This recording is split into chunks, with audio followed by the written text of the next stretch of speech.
Dentro del protestantismo, incluso el mismo Lutero llegó a llamar anticristo al Papa, al vicario de Cristo. Con esa falacia, con esa mentira, tratan de engañar a los sencillos en la fe y tratan de confundirlos y meterle miedo para que dejen de ser católicos, o si son ya protestantes, para que jamás se les pase la idea de hacerse católico. Pero hay que pensar, hay que tratar de ver si esa verdad está en la Biblia o no está en la Biblia. ¿La Biblia dice realmente que el Papa es el anticristo, el que se opone a Cristo? Vamos a darle lectura a la primera carta de San Juan, capítulo 2, versículo 18. Primero tengo que decir que le vamos a dar lectura dentro de una Biblia protestante. Esto es una Biblia protestante. No sé si se verá por ahí. Sociedades bíblicas. No es una Biblia católica.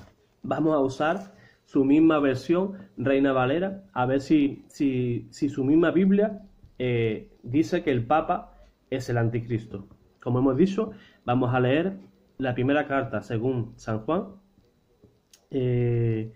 capítulo 2, versículo 18 en adelante.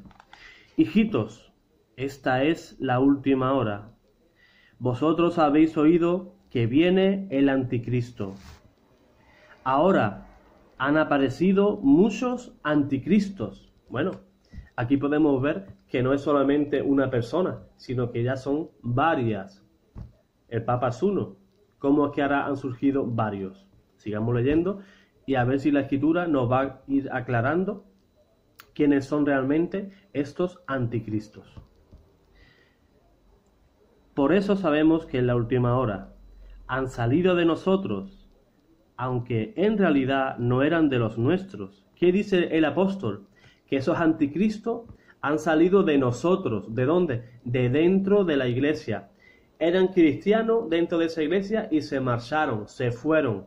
La misma Biblia, el mismo apóstol, llama anticristo al que abandona la iglesia.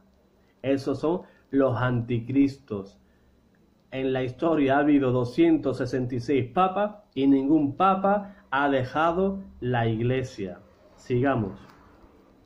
Han salido de entre nosotros, aunque en realidad no eran de los nuestros, porque si lo hubieran sido, se habrían quedado con nosotros. Como hoy muchos hermanos católicos se van a sectas. Si fueran sido verdaderos católicos, no se van. Un verdadero católico está instruido en su fe. Una persona segura de su fe no se va de la iglesia. Yo me fui, yo llegué a ser un anticristo. Yo tuve que pasar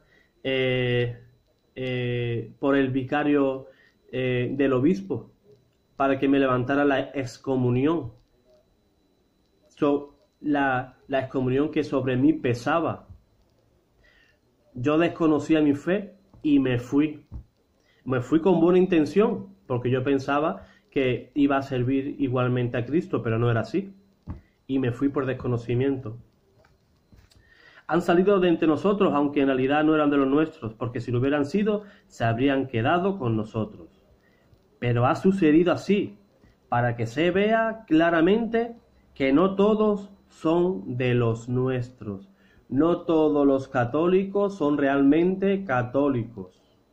¿Cuántos católicos, cuando voy un domingo, por ejemplo, a misa, voy caminando y los encuentro preparando su coche para irse de camping, para irse a la playa?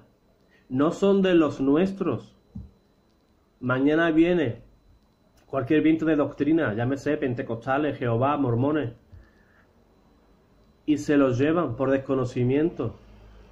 Son bautizados católicos y por su desconocimiento se van a ir. Sigamos. Cristo el Santo os ha consagrado con el Espíritu, y todos tenéis conocimiento. Os escribo pues, no porque ignoréis la verdad, sino porque la conocéis y sabéis que ninguna mentira puede proceder de la verdad. ¿Quién es el mentiroso? Precisamente el que dice que Jesús no es el Mesías. Ese es el anticristo, pues niega tanto al Padre como al Hijo. Nadie que niegue al Hijo tiene al Padre, pero el que se declara a favor del Hijo tiene también al Padre. Nadie que se considere cristiano va a negar, por ejemplo, que Jesús sea el Mesías, que Jesús es el Cristo prometido por toda la eternidad para traernos la salvación. Doctrinas así de extrañas traen los mormones,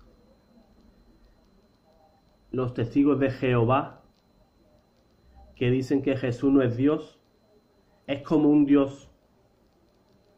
No reconocen a Jesús como a Dios, ni como el Mesías, y niegan al Padre de igual manera. Ahora vamos a ver en Hechos 20, capítulo 20, a ver qué dice la Escritura de aquellas personas que se salen de la iglesia y con qué intención. Vamos a leer la Escritura del versículo 20, desde el versículo, vamos a leer del 28 en adelante. Por lo tanto, estad atentos y cuidad de toda la congregación, sobre la que el Espíritu Santo os ha puesto como obispos para que cuidéis de la iglesia de Dios, la cual Él compró con su propia sangre. ¿En tu iglesia hay obispos debidamente ordenados? ¿O existen lobos? Como más adelante va a decir la Escritura. Una iglesia que fue comprada a precio de sangre. Ninguna otra iglesia ha sido comprada a precio de sangre. La iglesia de tu pastor no la compró Cristo con su sangre. La iglesia que tengo aquí cerca no la ha comprado Cristo con su sangre. Sigamos.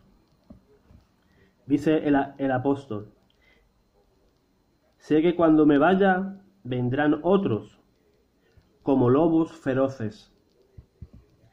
Querrán acabar con la iglesia. ¿Qué nos está diciendo la Escritura? ¿Quién se opone a la iglesia? Los protestantes. La misma Biblia protestante llama a los suyos lobos feroces que quieren acabar con la iglesia. Entérate, hermano, lobos feroces. Tú que eres una ovejita, estás entre lobos. La Escritura es bien clara, quieren acabar con la iglesia. ¿Por qué tantos ataques al Papa? ¿Por qué tantos ataques a la Virgen? ¿Por qué tantos ataques a la Eucaristía? ¿Por qué tantos ataques a los sacramentos? Sobre todo al bautismo. Quieren acabar con la iglesia. Y tu misma Escritura los llama lobos rapaces. Aún entre vosotros mismos se levantarán algunos que enseñarán mentiras para que los creyentes los sigan.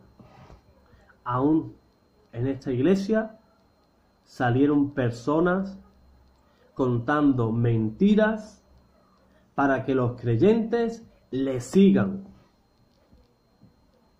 ¿Les doy algún ejemplo? Martín Lutero. ¿Quién dividió la iglesia? Martín Lutero. ¿De dónde salió Martín Lutero? De dentro de la iglesia. No dice la Escritura que surgirán de fuera. No. La Escritura dice que de dentro de la iglesia surgirán hombres, que son lobos rapaces, que tratarán de llevar detrás de sí a los creyentes, con mentiras, dice la Escritura. Y sigue diciendo, en el versículo 31, estad alerta y recordad que durante 3 años no dejé de aconsejar día y noche, con lágrimas a cada uno de vosotros. El apóstol lloraba antes de su partida, antes de morir. Lloraba por sus hermanos, porque él sabía que dentro de la iglesia van a surgir personas malvadas con ganas de dividir la iglesia. Y muchos de ustedes estáis orgullosos de que Martín Lutero haya dividido la iglesia de Cristo. ¿Ese es vuestro orgullo? ¿Las lágrimas que soltaba el apóstol? ¿Ese es vuestro orgullo? ¿Dividir la iglesia que el mismo Cristo compró a precio de sangre? Me pongo serio porque esto no es un juego. Esto no es ningún juego. La cuestión de fe. Mi fe y tu fe no es ningún juego para dejarla en manos de lobos feroces, para que jueguen con tu fe, para que jueguen con tu salvación. No es un juego, hermano, despierta. Que este vídeo sea un pellizco, que te pellizque este vídeo y te despierte. Escucha lo que te dice hoy la palabra de Dios. Que de esta iglesia, la única que ha existido por 16 siglos, de ahí van a surgir personas malvadas que van a tratar de sacarte. Van a tratar de sacarte. Y es una pena. Es una pena porque os reclutan para hacerle la guerra al mismo Dios. Eso os lo voy a leer. Os lo voy a leer. Vamos a ver.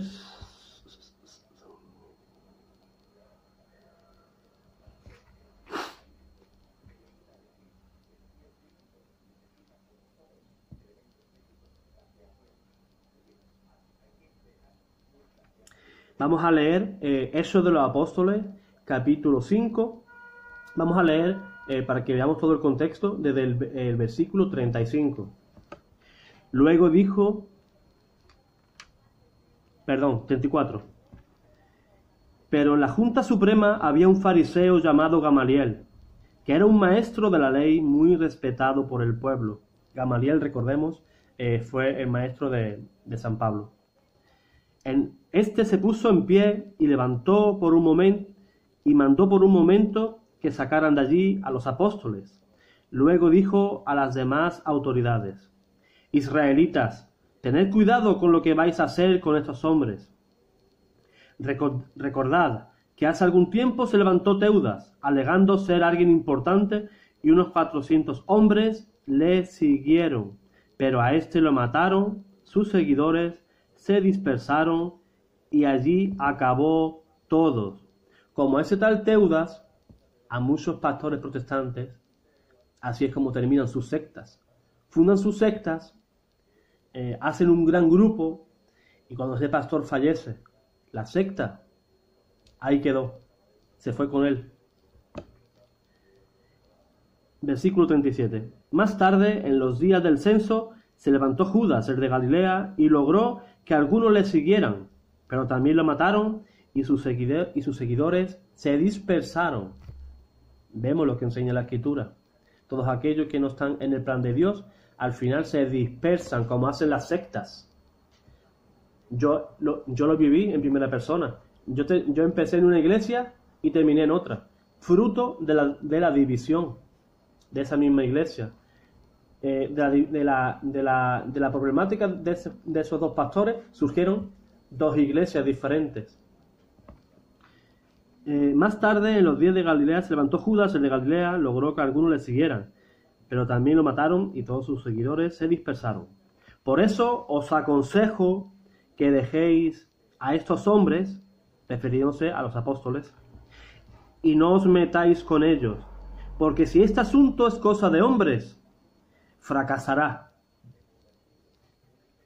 Pero si es cosa de Dios, no podéis vencerlos.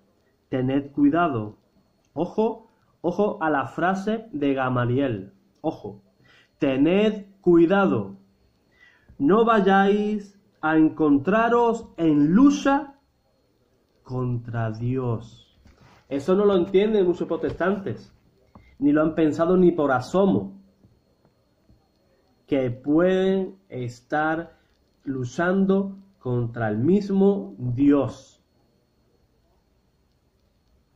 como le ocurrían a estos judíos que perseguían a estos apóstoles. Así que ese pastor que dice predicar a Cristo, el amor de Cristo, pero al mismo tiempo persigue a Cristo. Ya lo vimos en el camino de Damasco. Saulo perseguía a la iglesia y Cristo se sentía atacado. Saulo, Saulo, ¿por qué me persigues? Pues estos pastores, el día de su juicio, el mismo Señor le dirá de igual manera: fulanito, menganito, ¿por qué me has perseguido? ¿Por qué me has perseguido? Así que, hermanos, hagan reflexión de este vídeo, y si os gustó, pues déjenme un like, suscríbete y comparte, que de esa manera también evangelizas.